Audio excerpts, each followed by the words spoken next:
Thank you so much for being here. I'm really excited to be with you for another town hall and to do this one in my alma mater. It feels really great to be back at Edison after so long.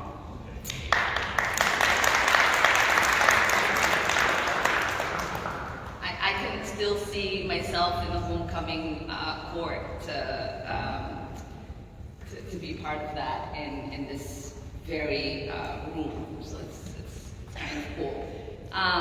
This year marks my 20th anniversary since I graduated high school. I know I'm dating myself, but it's kind of really great.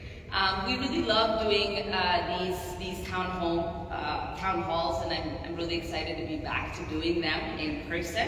I believe co-governance is one of the core values of our office and shapes the work that we do every single day. I see Representative Sydney Jordan.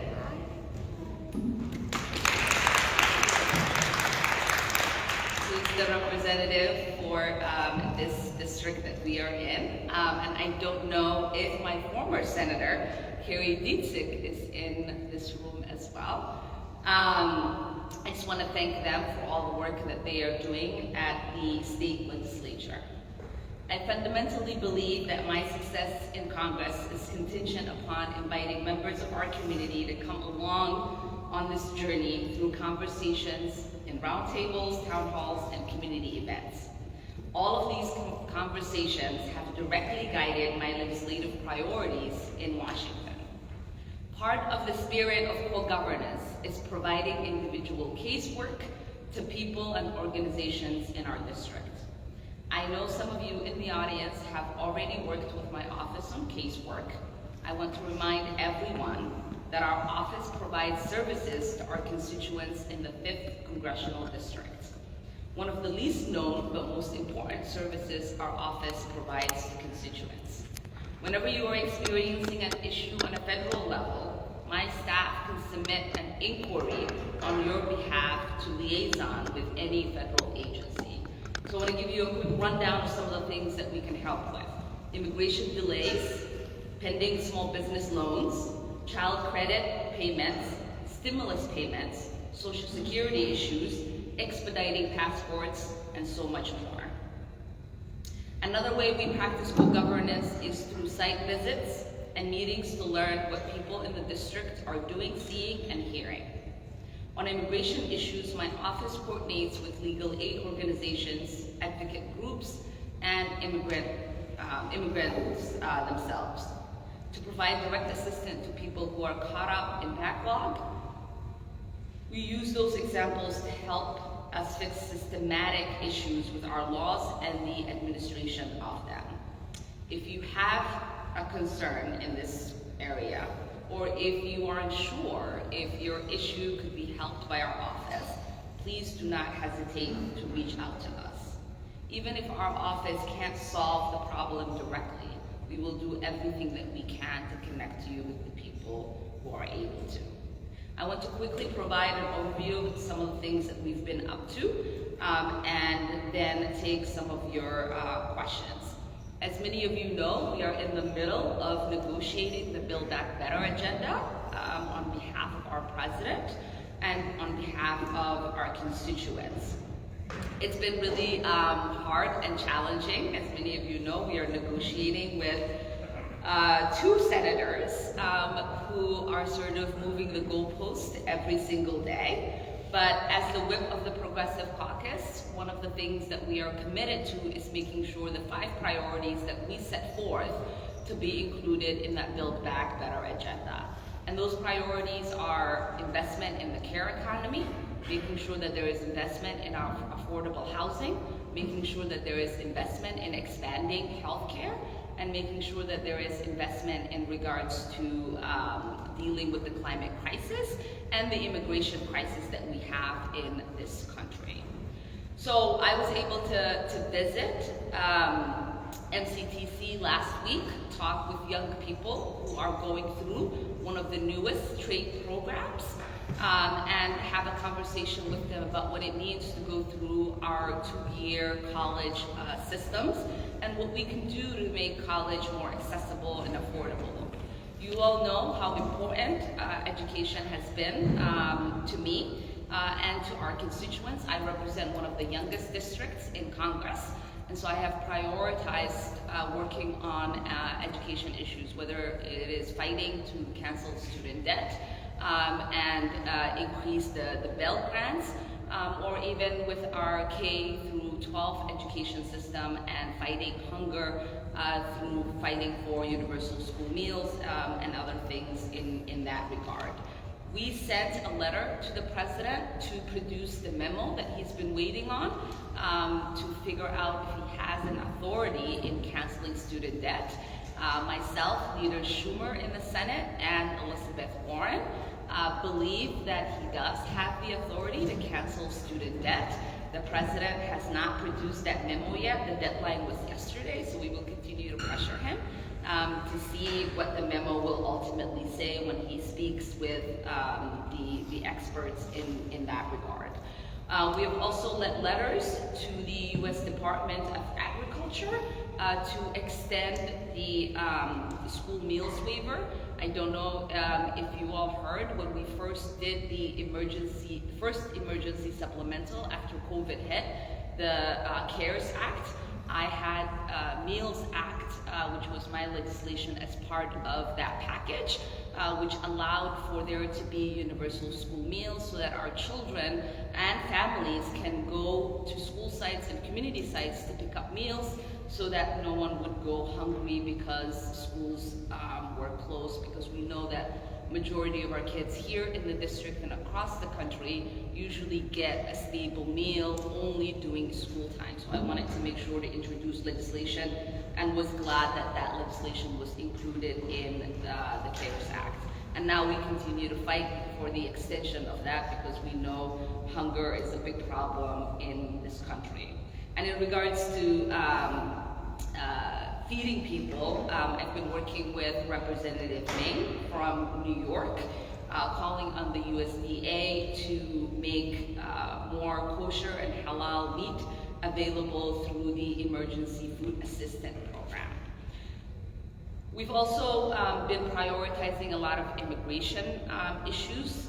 We've held a press conference and joined activists across the country in DC to fight for Pathway to Citizenship.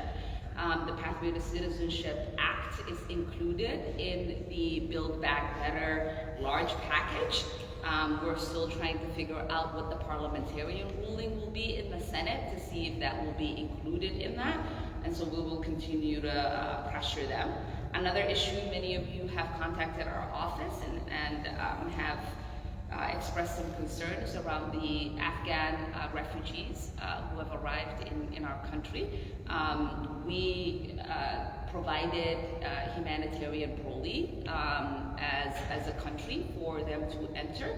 And the biggest problem that we have been noticing is that through the humanitarian parole program, many of them will not receive the refugee resettlement assistance that families like mine did when we entered this country.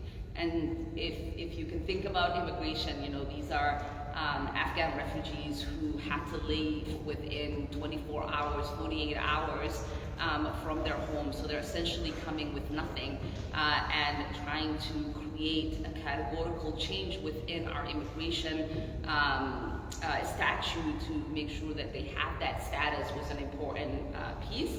And we were able to get that done with the continued resolution that we passed a month ago.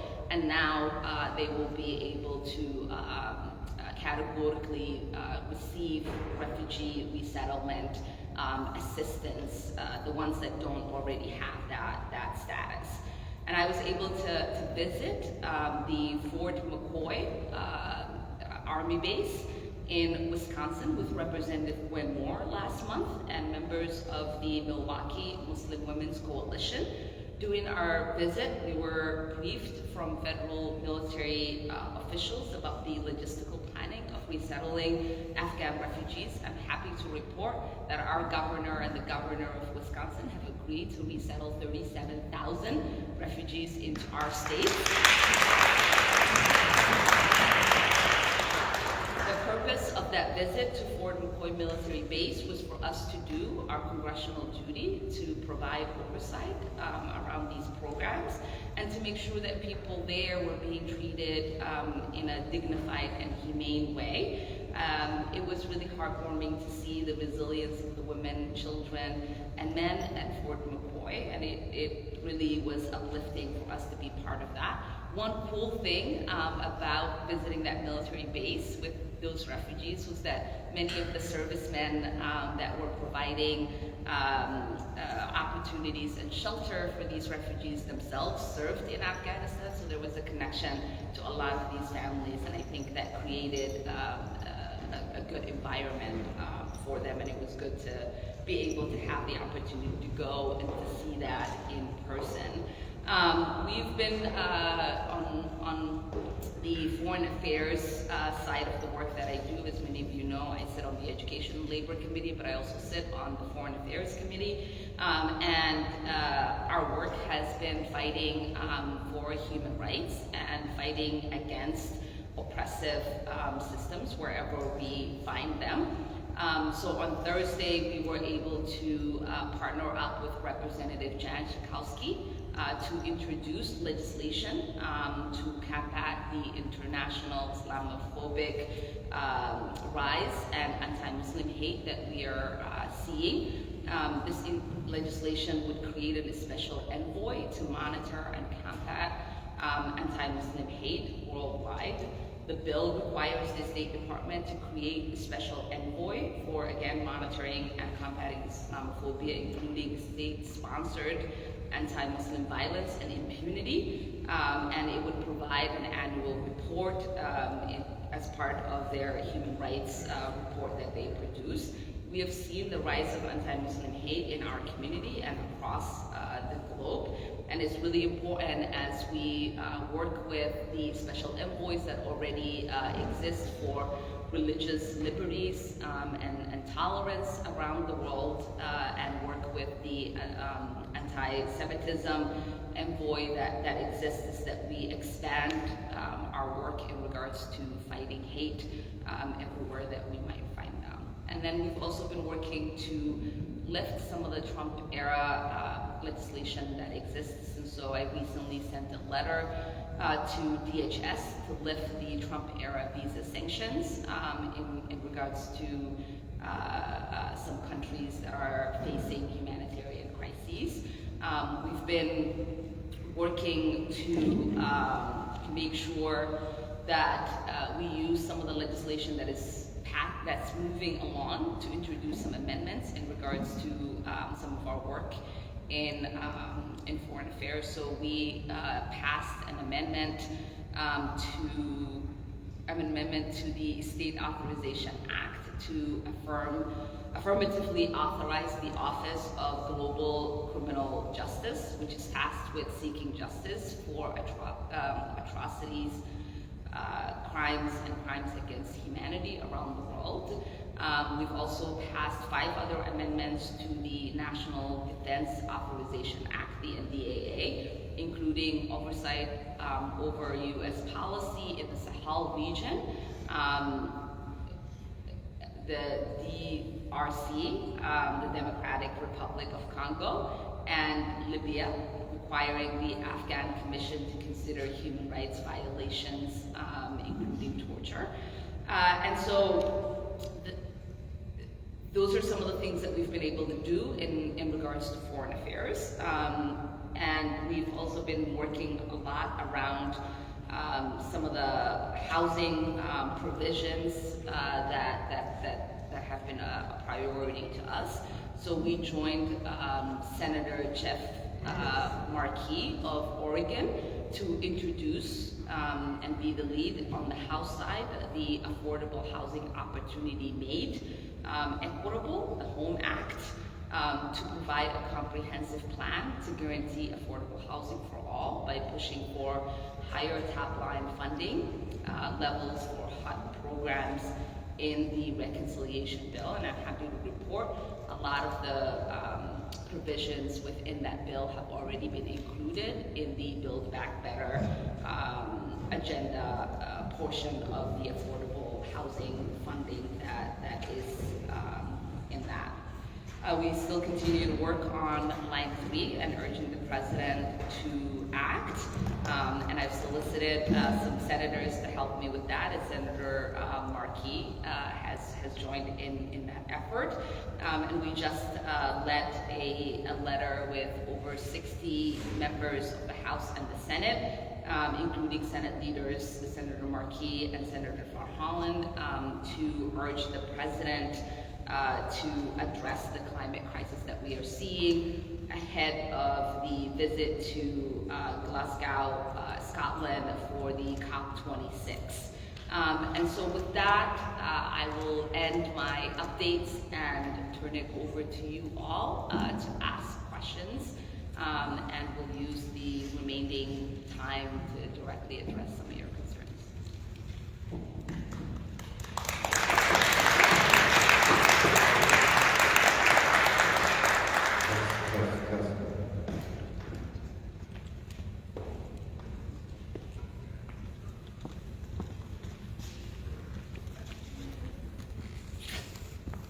I know it keeps falling.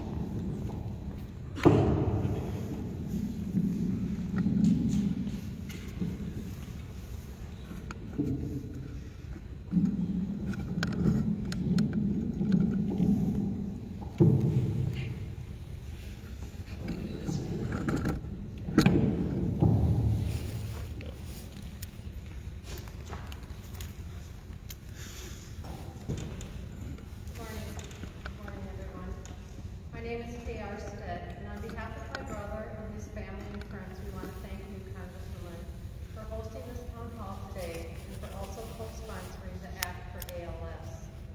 For those of you that don't know, this is a bill to speed patient access to promising therapies for those who have neurodegenerative diseases, one of them being ALS. My brother Todd was diagnosed with ALS in June. I'd like to share a little bit about him with you. He is a son, father, brother, uncle, and friend of many. He is the kindest, most gentle, and soft-spoken soul.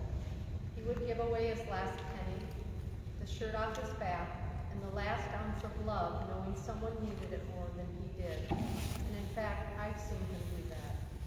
He's always loved the outdoors, hiking, camping, fishing, and biking, all things he can no longer do. Talking about this isn't easy. My sister had to share with Todd's sons that their dad had ALS. I had to share with our parents that their son had ALS, and there is no drug to cure him.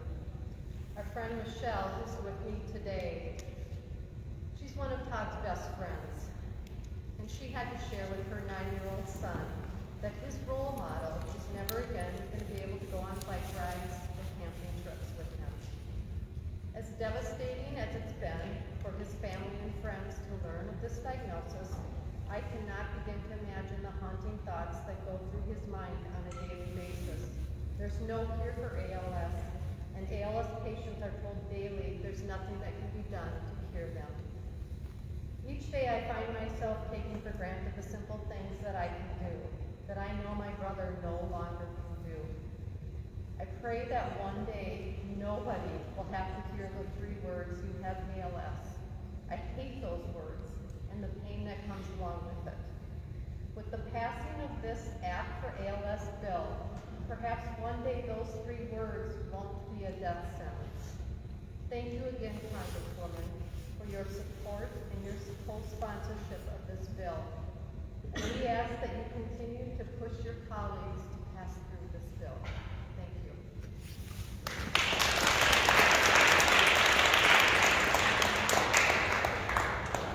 Thank you so much for being here and sharing your story.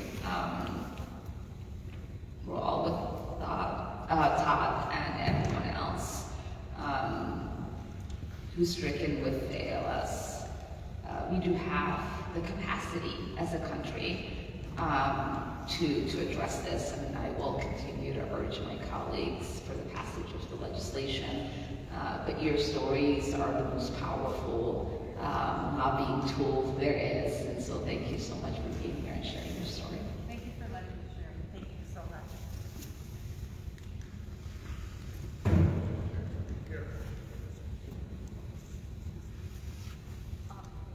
Thank you for being here.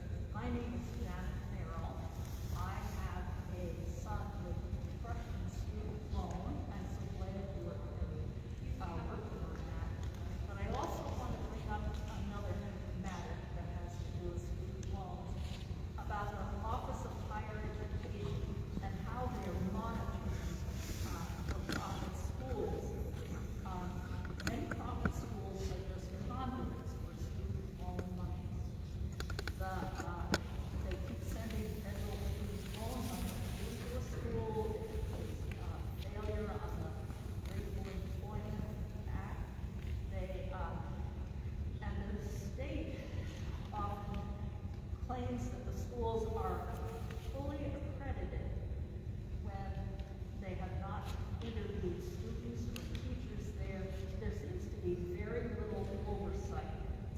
And one of the private schools that has been mentioned is the American Academy of Oriental Medicine, which was involved in sex trafficking, but also public fraud. They have a class action suit for a wage theft. They were told that the owner could no longer have the school, so they have a new owner, and it's still moving on, and there was no fine, nothing that really happened to them. In fact, one of the people who was looking into it said, well, people make mistakes. So if the owner was sending massage students to sex trafficking, that was just one of his mistakes. So I hope that you, on the education committee, I guess I'm asking you if you will look into the Office of Higher Education and how they're monitoring this.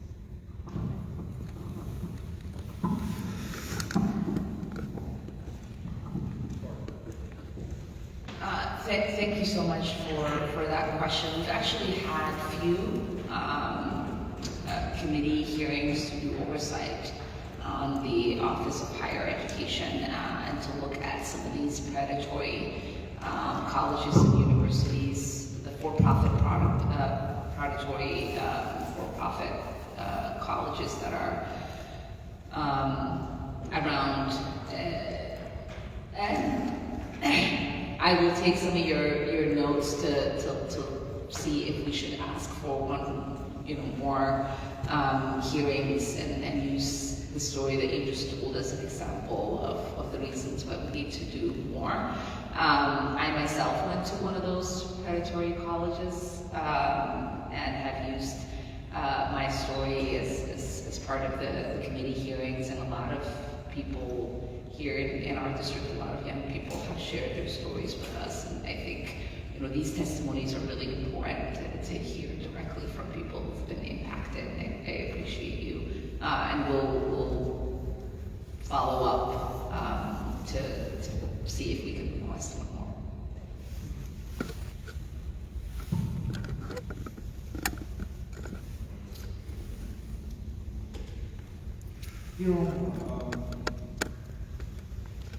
Though I support most of your economic policies and social policies, the conflict I have is I have friends who live in Israel, and I do not support most of your policies of your support of the anti-Semitic BDS and refusal to support Israel's right to self-defense and the Iron Dome.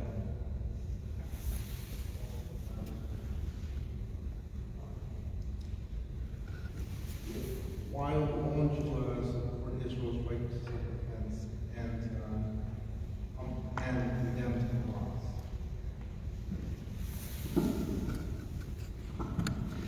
Well, thank you for being here. I do not expect every single constituent of mine to agree with every single position that I take. I certainly don't agree with every single position my constituents have as well. I think the only thing we owe each other is respect and understanding and an openness to hear from one another. So I do appreciate you being here and sharing your concerns. I do not support Hamas. I have no idea where you get that from. There has been multiple times where I have been direct about that. And I think it is really important for us to think about what it means to be a country that stands for human rights and what it means to have people who have been subjugated for 70 years in the case of Palestinians, and to make sure that we are equal partner in guaranteeing their sovereignty and their right to exist as well.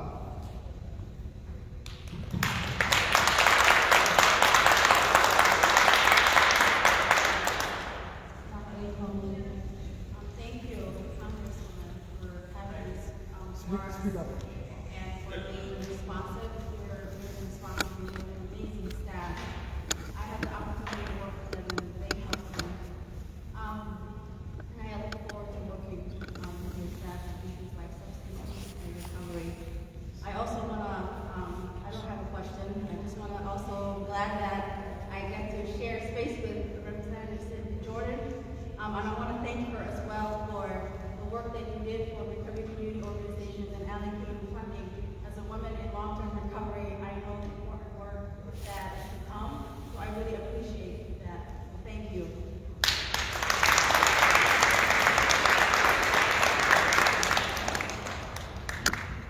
Thank you. I think recovery is an important part of the work that we should support. Thank you, Sydney, for everything that you are doing. It's really heartbreaking to see, the toll that addiction is taking in our community, and especially in young people.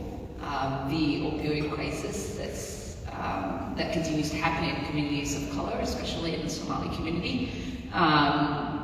And I just do hope that we can find more ways that we can partner, because it is, last weekend I was in Cedar and it was quite heartbreaking to see some of the young people and the things that they're going through. And so, yeah, thank you.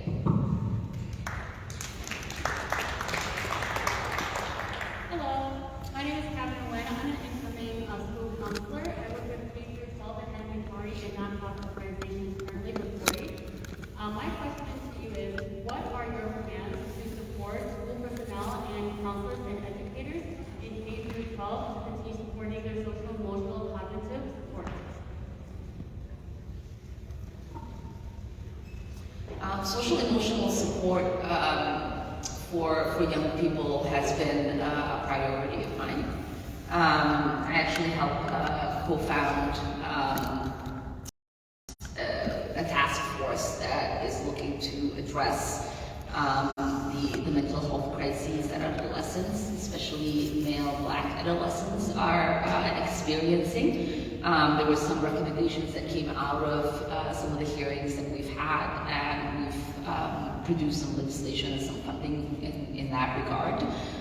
We continue to invite experts into the Ed and Labor Committee to talk about some of the ways in which we can address the needs of our young people in a changing environment, and in an environment that is getting more isolated and more hard for young people to navigate.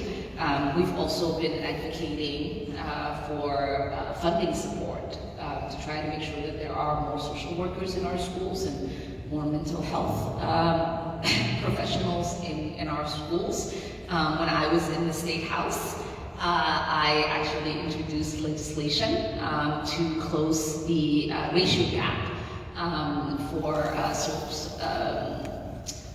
social workers, because we have one of the worst ratio gaps here. I think it was 535 535 students per social worker, and we were the worst in the country as a state.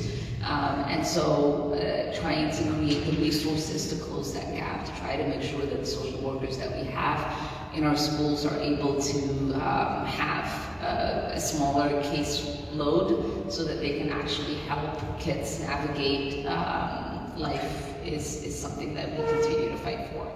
Thank you for entering that space, and yeah, I think it makes a difference. Hello, Representative Ilhan Omar. I'm so proud to vote for you. I moved here from New York City, and I've lived for many years. My biggest question is public safety and aggressive crimes. I moved here. I can't fully hear if you. Okay, sorry. Yes, or if you can just move the mic up. Yeah, sorry, my mask off on that one. Yes, I was saying I'm very proud to have voted for you. I moved here from New York City. I've been here for many years. My biggest question is public safety and crime and aggressive crimes in the area. I find that I'm even more in danger than I was in New York City. So I guess I'm very concerned about that, and I see it in this area too, as well as, of course, downtown. There's been so many shootings. What can we do? Because we know that the reduction of police staff has been, I guess, was quoted up to 30 to 40%. So that's just my biggest concern of staying to live here in this district. And just saying, I know you're on the federal level, so I know you can only do so much. So that's just my input. And thanks so very much. It's so nice to be able to see you in a high school 5 minutes away from my home. Well, this is my former high school, so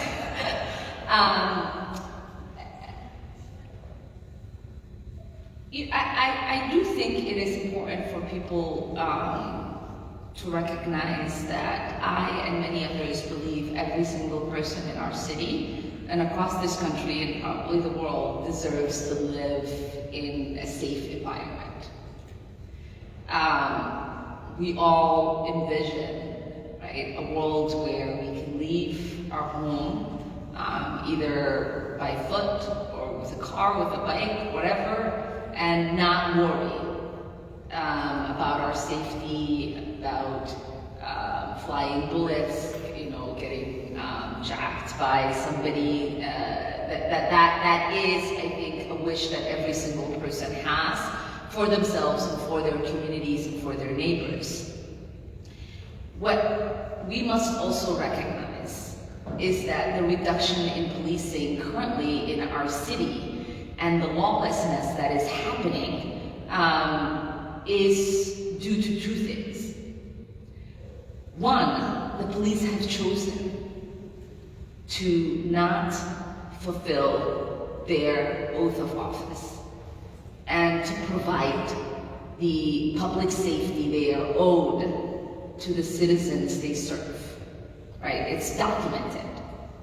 But even before that, it was documented. The Minneapolis Police Department is the most dysfunctional police department in our state and probably in the country. The second part is that there has to be accountability and someone that is actually taking responsibility for what the police does and doesn't do. And that doesn't exist in this moment. And I do believe that the current charter that we have does tie the hands of those who want to have that accountability. Because we are mandated to have a specific amount of policing. We are mandated to, have the kind of police union contract that we have right now. I don't know any other big city in the state of Minnesota that has the charter that we have. It just doesn't exist. And once we are able to start anew, we can have the different kind of measures in place that allowed for those in charge to say, here's where you need to be, here are the crimes you need to address, and here's where your attention needs to be focused. We simply cannot do that right now in the way things are set up. And so I know that there are people who are lying, who are saying we've somehow defunded the police. That is not the case. The police have been giving more money, right? We allocated on a federal level $271 million. A lot of that money has been used in the fund. And when you have a system that refuses to work for the people it's supposed to serve, you have to go back to the drawing board. I don't know if there are business people here, right, or even in your own families, if you are constantly trying to come up to trying to fix something that is not fixable. And for us, we have to walk away from this police department, we have to walk away from this charter, and we have to create, right, a different contract with those that are going to be in charge in creating a safe environment for us, and we have to create a different contract with people who are going to serve us as well.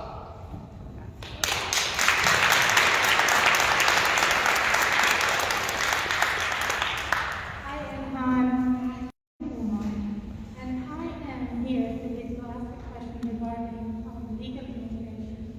Actually, they always put the legal immigrants and the illegal immigrants in the same bucket, which creates a lot of issues for legal immigrants, especially when it comes to rights. So, I have a question regarding the backlog. I know that the government is working on it.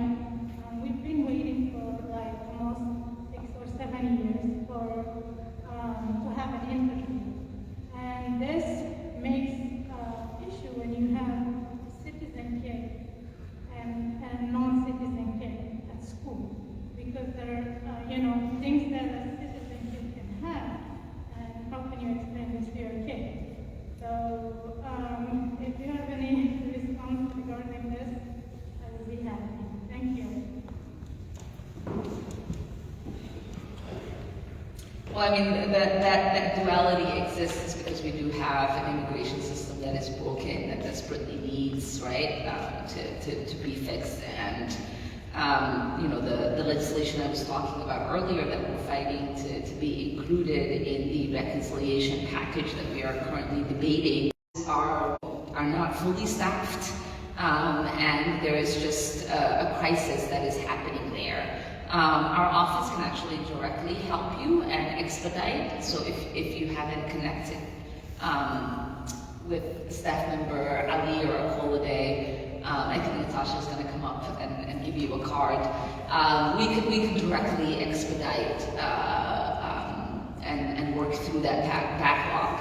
But trying to solve this case by case isn't going to help every single person, right? Many people don't get the opportunity to meet their member of Congress. There's a lot of members who don't prioritize immigration casework. And so I do know that we need to have a systematic fix, and we're continuing to raise the alarm of just how important and urgent it is for the administration to try to get these systems to work as fast as they can. But I am in regular conversation with the secretary, talking to them about what needs to get done and how important this is, and we'll continue to do that. I went through the system and recognized just how difficult all of this can be, and how costly it is, and how depressing it is when you have family members with different statuses as well. Good morning, Representative. My name is Jamel Staples, CEO of Renewable Energy Partners. First off, I want to thank you for your I'm sorry, I've not, okay. My name is Jamel Staples, CEO of Renewable Energy Partners. First, I want to thank you for your candor and being very clear about your position on things, opposed to the political kind of game that's played. I want to ask a question in regards to the reconciliation bill and the fact that there's this Justice for All initiative specifically focused around making sure that communities of color receive the necessary resources and that they're allocated, but also acknowledging that there are no teeth, even when it does get passed, there aren't any teeth right now that's being discussed. I want to make sure that I want to hear what you are trying to push to make sure that there's some sort of obligation or some sort of us is to try to make sure that there is an equity portion, and equity is prioritized, right, in regards to this once in a generational investment that we are making in our communities, because it won't be once in a generational investment if it doesn't touch everyone. We know that the New Deal was once in a generational investment, but it didn't touch every single community, right? The Black Americans especially did not benefit from a lot of the New Deal programs that were created. And so that's a priority that the president has, is a priority that we have. Now, use and disparities that exist are created by policy. They're not accidental. And so if you want to close those disparity gaps, then you have to legislate that. And so we have to legislate it in a legal way too, and that's the conversations that we're having right now. There's actually a really robust conversation that's happening with the Black Caucus and the Tri-Caucuses, the Asian and the Hispanic Caucus in coalition with one another. And I do believe that no legislation will get passed without there being equity and legislation to make sure that that equity is something that we can see through.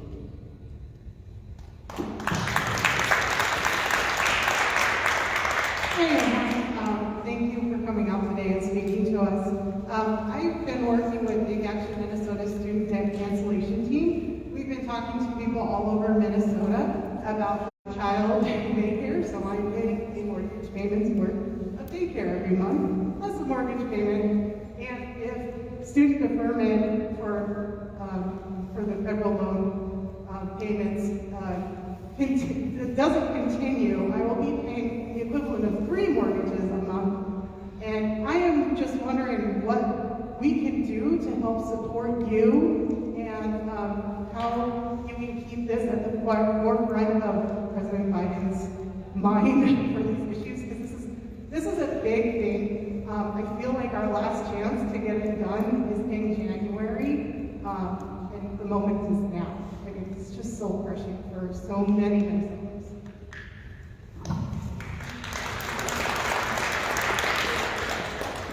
Well, thank you for that. As you know, I've long been a leading advocate on student debt forgiveness. I myself still carry student debt. My daughter is here, who is a freshman in college this year, and you know, it has become part of the American life story these days, right? You are told in order to achieve success in life, you have to get higher education without providing the resources to make that attainable. And so many young people, and now even seniors, and people in midlife are stuck if they're not taking it. If they are still not paying because they had it, they're paying it because they've accorded on behalf of their children, which I will probably be part of that generation as well. And it might be individually and personally important for me, and it certainly isn't for a lot of members of Congress. And so talking to them, having a conversation, you know, sharing your story is the best way that you can help me and help all of us in making sure this is in the forefront for members of Congress, so that we can actually see movement in this. I'm pleasantly surprised that, you know, Senator Smith has come on board. We obviously need to get Senator Amy Klobuchar on board with us as well, and we need to get the other members of our delegation to believe and understand, you know, that 750,000 Minnesotans carry student debt with an average student debt amount of $30,000. And so this is not, something that we are talking about in theory. This is something our constituents are feeling. It's real for them. It's part of their life story. It's part of the challenges they are facing, and the obstacles they are seeing, when they're trying to open a small business or start a family or own a home. That student debt payment is stopping them from realizing that dream, and the impact it has on your credit as well is real for a lot of people. And so keep calling, keep talking to other members.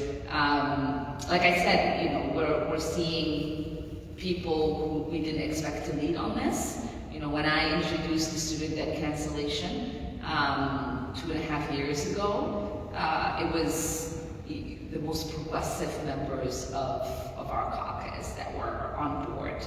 And Betty Thompson, who's a member, joined the student debt cancellation efforts. We're seeing Chuck Schumer join that effort.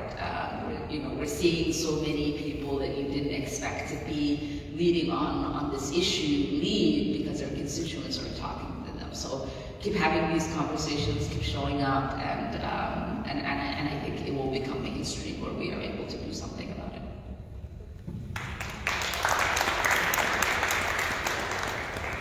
Yeah, Congressman Ilhan Omar, I want to thank you, first of all, for your courage, your statements to speak out for peace and justice, not only in our country, but in the world. The fact that you have chosen to do that when so many other members of Congress have been afraid speaks to your courage. And I know you're going to keep on standing on that conviction.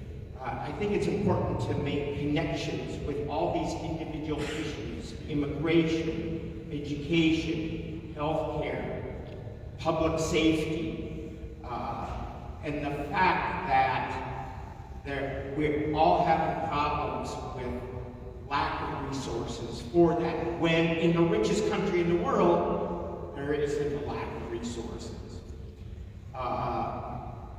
I myself am aligned with a national coalition of peace and justice organizations that are working to stop the police state of the United States impact on the world. We're creating chaos in Latin America that causes immigration to be unchecked because of the unstable conditions that corporate free market state has made. And that corporate free market state has been made because of the programs, taxpayer-funded programs, to destabilize countries that recognize rights of healthcare, education, housing,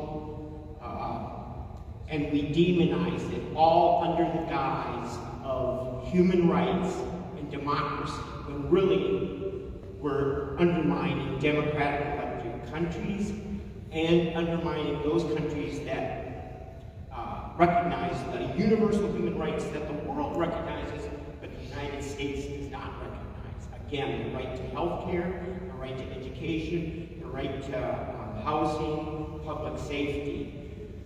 So I want to work with your office to bring that voice, because and I appreciate your support of the legislation, but it seems like legislation, it's where the public's voice dies. And we need to keep creating that public voice that Progressive Caucus does. The Progressive Caucus does, which I know you're a leader of. How can we do that? I really think that we need to, we're trying to confront the police state issue in the United States, we need to confront it also in the world, our role in the world, because there is another way, another world, a better world is possible.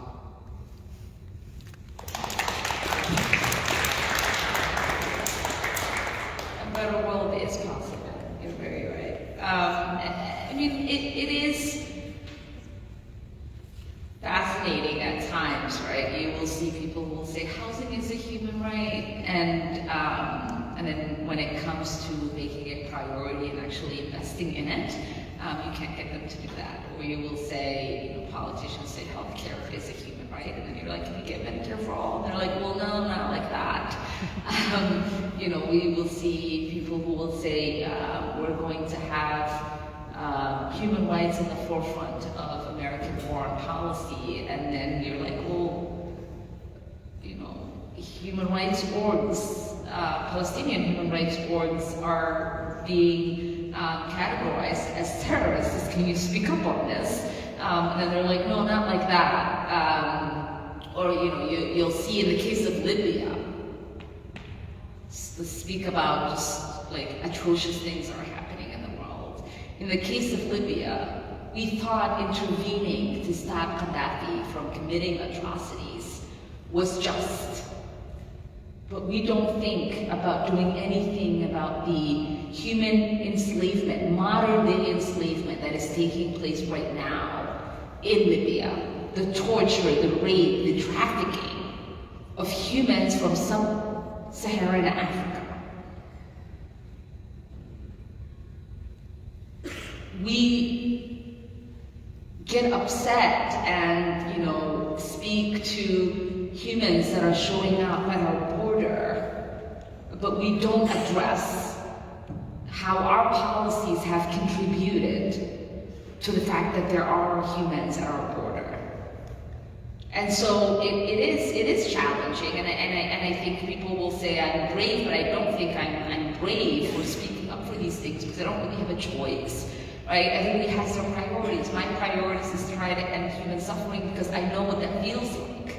I know what it means to suffer as a kid. I know what it means to wake up every single day to starvation, to not having a roof over your head and live in a refugee camp and be stateless. I know what it means to try to sleep under the bed because there's bombs going off and you think that's going to keep you safer, or that you're holding on next to the exterior wall because you think if the room collapses, maybe you will survive that.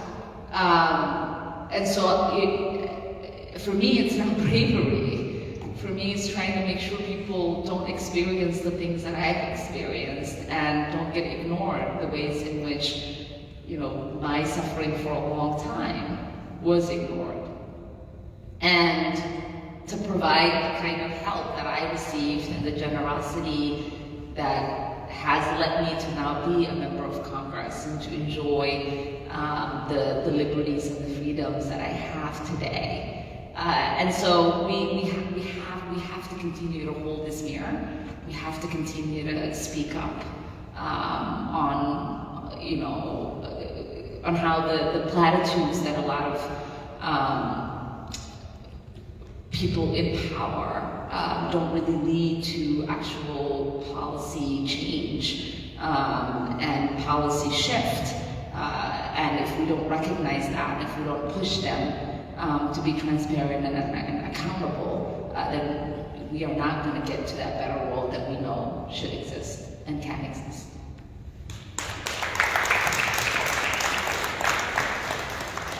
Thank you, Congresswoman Omar.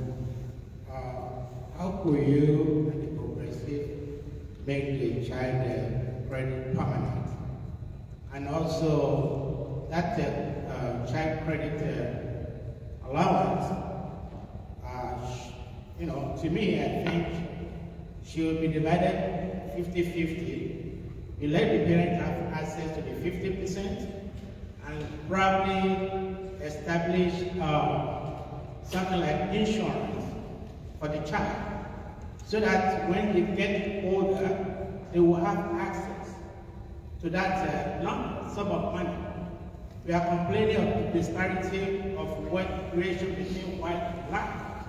So if, when a child is born, is entitled to maybe $200 as allowance, to let the parents have access to $100, and there is a pool, maybe like index universal life insurance for the child, so that by the time they get to 17, 18, they have access to do whatever they need to do.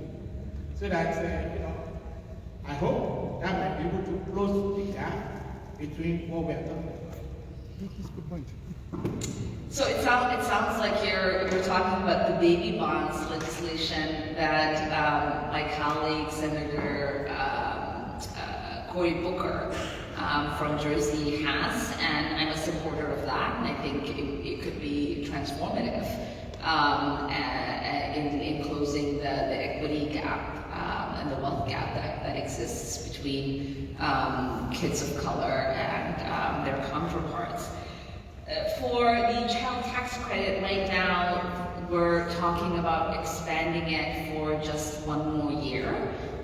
We obviously want it to be permanent, like you said. I think it's hard to talk about something for a long time and say it's cut child poverty into half, and then say, well, we should cut it, as if that wasn't your ultimate goal. And so it's been hard to be part of that debate in many ways.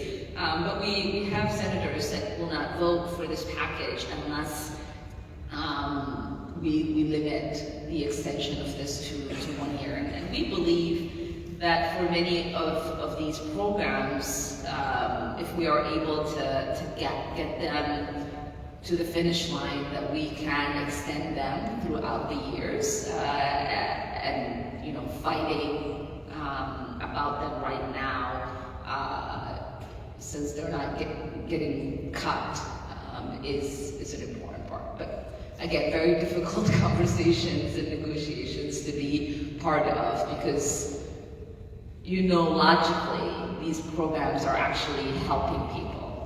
Logically that money in people's pockets is the easiest way to close the economic gap that exists. Logically trying to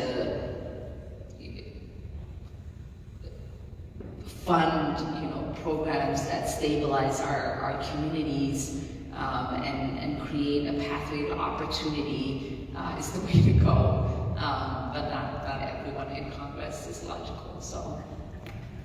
Where are the obstacles to getting all this stuff through? Their names are Cinema and Mansion. And maybe more. No, actually. Unless they are hiding behind these two, but right now the obstacles to trying to get the 3.5 that they themselves moved out of the Senate so that we could write the bill for it, is just them. It's just those two.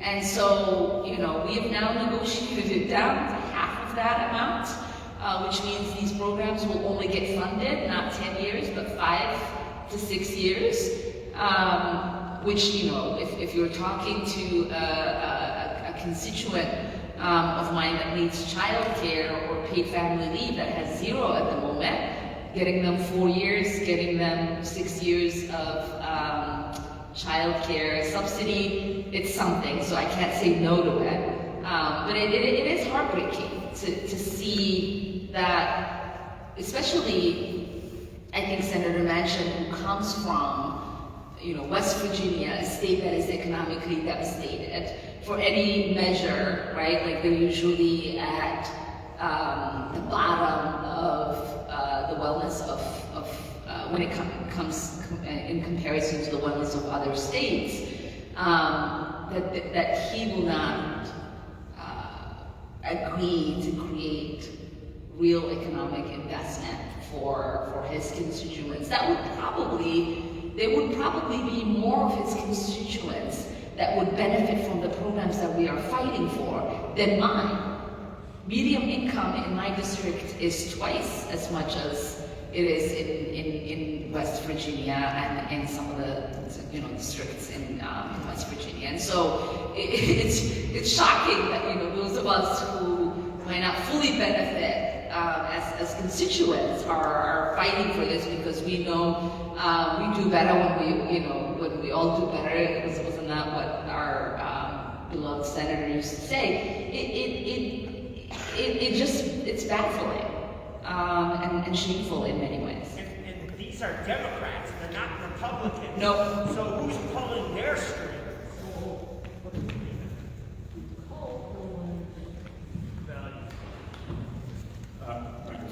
Thank you very much for being here. I'm a school teacher in this building, and your legacy lives on every day. The students really remember, and as a teacher of immigrant children, it's just really inspiring that you come back here to this safe space as a product and a result of Minneapolis Public Schools. Thank you for that. My question is, so I'm very encouraged by the fact that 37,000 Afghani refugees will be coming to Minnesota and Wisconsin. What is the likelihood and how do we get to welcome those communities into Northeast Minneapolis as a community that's been built and strengthened by immigrant populations? I know that the teachers in this building and the community at large would love to welcome those people here.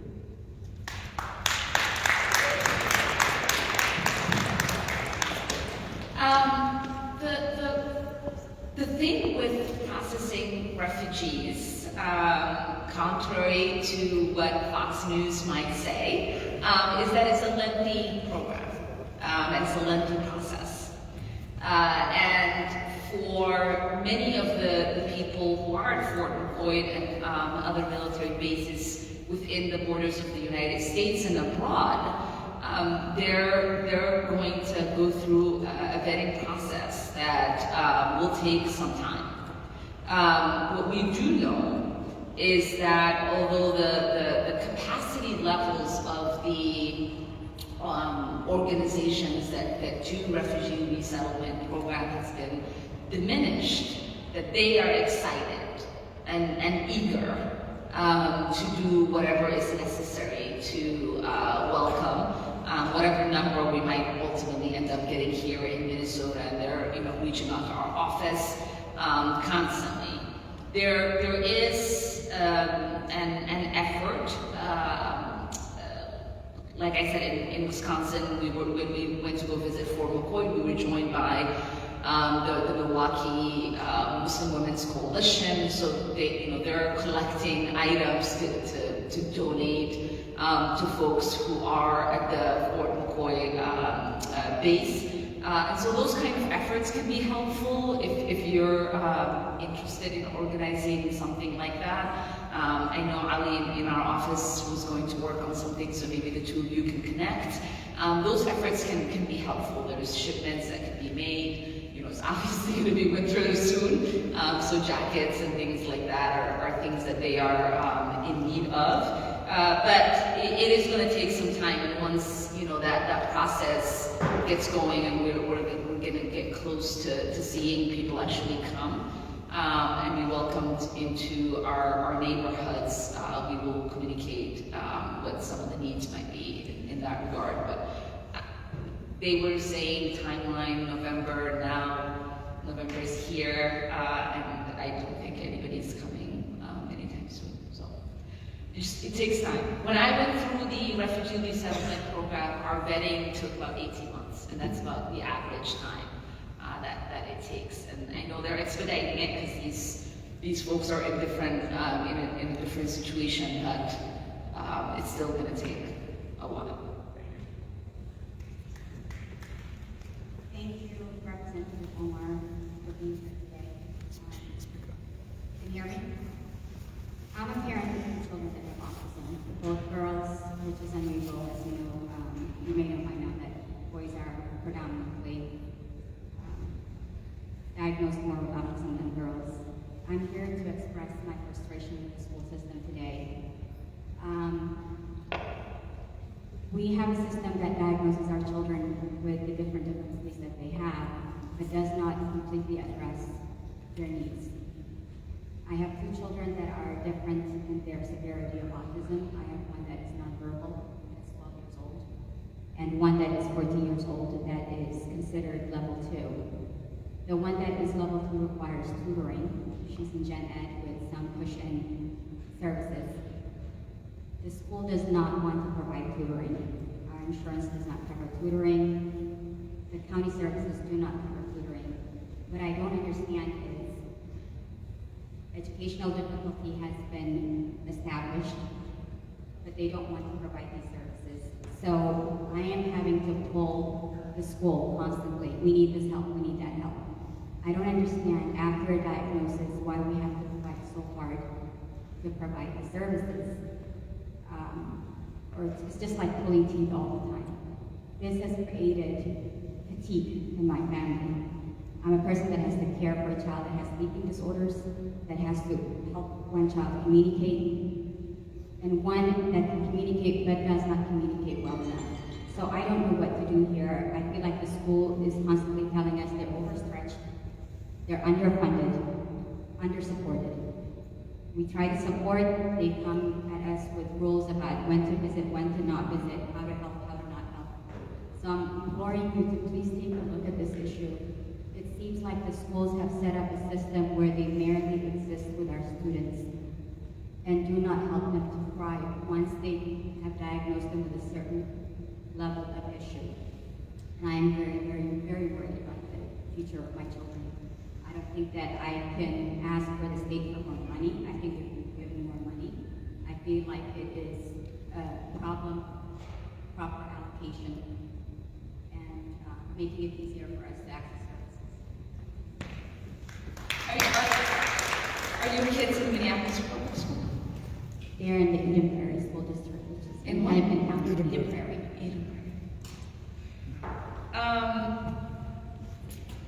I mean, I think there are two problems, right? One, as you alluded to, there aren't really a good process to provide wraparound services when it comes to kids with disabilities. And there's certainly a donut hole when it comes to funding for a lot of our schools. I don't know, Sydney, do you sit on the K-12? Okay. I have never sat on a K-12 committee. Even now on the Education and Labor Committee, I sit on higher ed. Higher ed issues have been more of a priority for me, and so I would love to connect, to try to see and connect you with Sydney and others, because it is a state issue, it's a state funding allocation issue, and more on a school district issue, and my familiarities are on a federal level and with Minneapolis Public Schools, so would love to chat, to talk about what are some things that we can do. I forgot one other point. Yeah. I would like to advocate perhaps cameras in special needs classrooms. We don't currently have this. I moved from Texas. It was a hard one fought. I don't understand why we have to fight so much for every little thing, but that is one other point that I would just love for you to represent us in this particular case of children that will end up in the higher education, hopefully. Because just don't write them off if you're not thinking about them. What's the point of thinking higher education? They are the future. No, you misunderstand. I am thinking about them, and I do care about the issue. I have family members who have kids with autism. It is, especially in the Somali community, a priority. But what I meant is that I don't have specific answers because this is not my area of expertise. We certainly have a state representative that has devoted some time and energy into understanding these issues, and we have school board members that are answering your questions, what I was saying. But I would love to connect on a personal level to try to see if we can get you some answers. So your last question. Thank you, Representative, for allowing this opportunity. I know somebody personally who's facing tax forfeiture of her property and worried that the situation in the face of authorities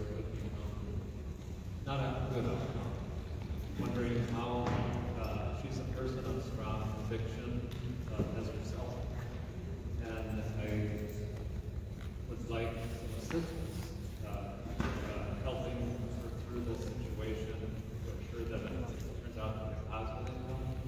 Also, this person has talked about things that I'm not sure if you're familiar with the targeted individual and electronic harassment issues.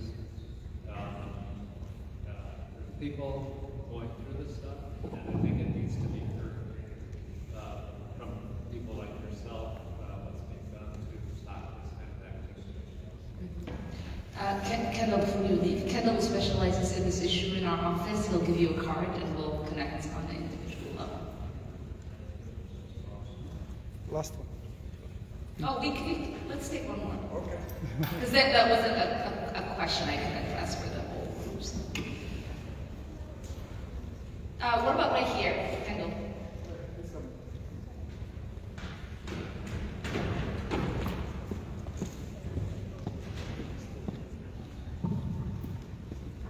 I know we're over time, so thank you for sticking around. Hi, I have a speech impediment, so you're okay.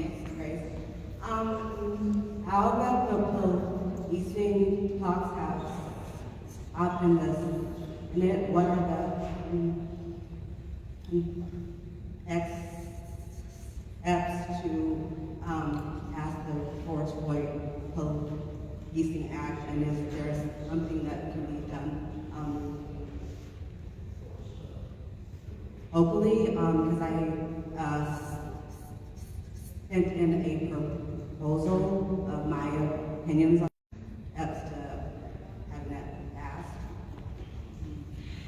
So I think the question was, what are the steps to passing the George Floyd Justice in Policing Act, and what can we do on a local level to do something similar to that? Okay. So the George Floyd Justice in Policing Act was passed in the last Congress from the House. We also passed it again in this Congress from the House. It is stuck in the Senate. We engaged in a long, good faith negotiations with Senator Tim Scott to try to see if there was a path forward for the legislation. And it was announced a month and a half ago that they could not come to consensus to be able to pass the legislation. So my hope is that, I don't know if any of you watched the President's Town Hall, but he said that he thought we might get to a time where we would do filibuster reform and be able to pass voting rights legislation and more. And I'm hoping that more includes the George Floyd Justice in Policing Act. We were recently with the President at the Martin Luther King Memorial 10-year anniversary. And in his speech, he talked about how, although using his executive power federally, he's done a lot in addressing police accountability. He thinks there's limitations to what he could individually do with his executive power, and that this legislation was an important one. So with those two statements, I'm hoping that we might see movement in that regard. But I'm always the optimist, and we'll see how that proceeds. Locally, again, I'm going to put Sydney on the spot, but Representative Cindy Jordan and others have been championing a slew of legislation on a state level. And I know that different municipalities have tried to do some things. I know Brooklyn Center is leading the charge in some really great reforms. Minneapolis obviously has this charter amendment that will allow and create room for there to be real reforms. But the state also has the problem that we have in Congress, right? Where they passed a lot of legislation in the House, they can't get it through the Senate. And so we'll just have to continue to try to work to create the political environment where we will have success in this arena. But I really do appreciate you bringing this up.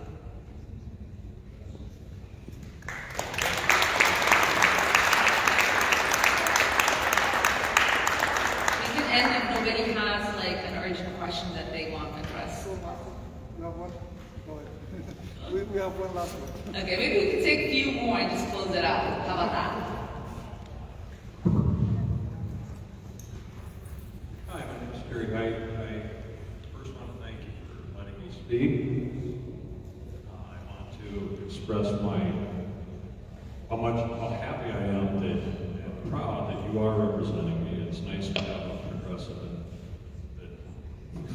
that agrees with most of what I see. I have a question I have two questions. First one's on Build Back Better, or the carcass of that. What is going to end up going towards climate change? How much money is left over to address the rapidly changing climate that we're facing, are facing currently? Then my second question is a little off of that. It has more to do with what's going on in northern Minnesota, the headwaters of the Mississippi. I'd like to see what you have to say.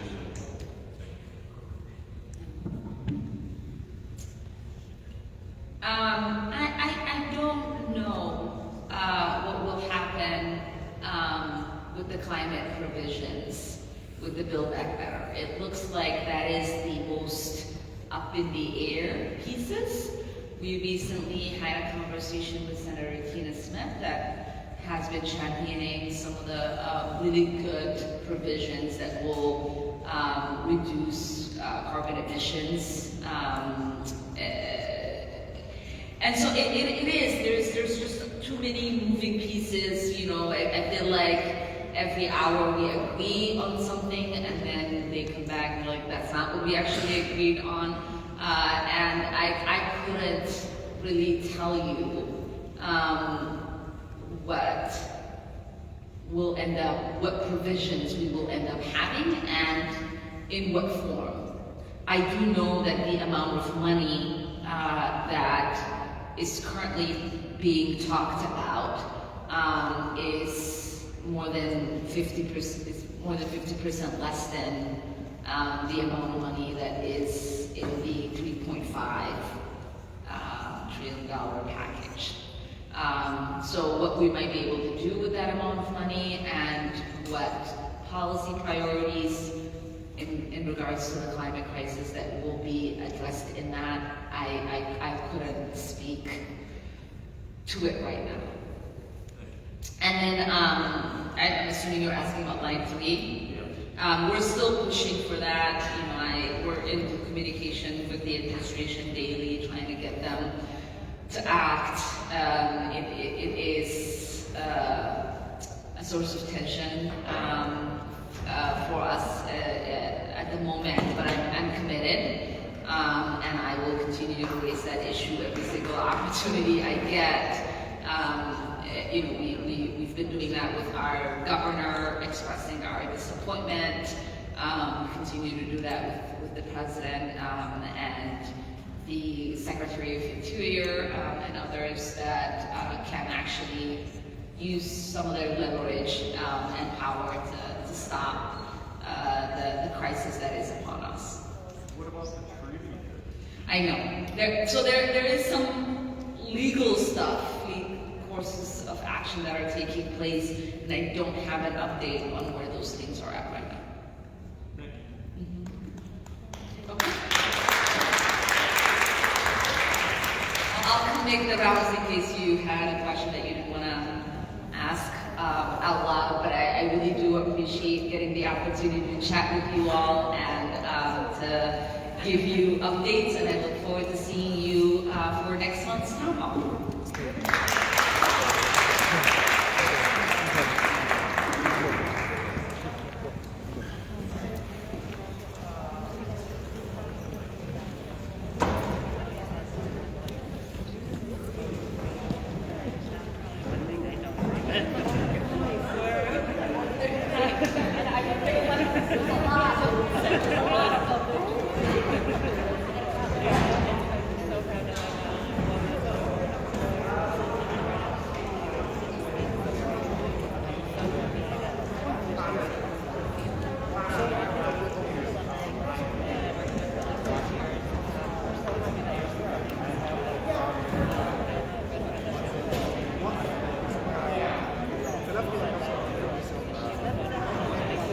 side.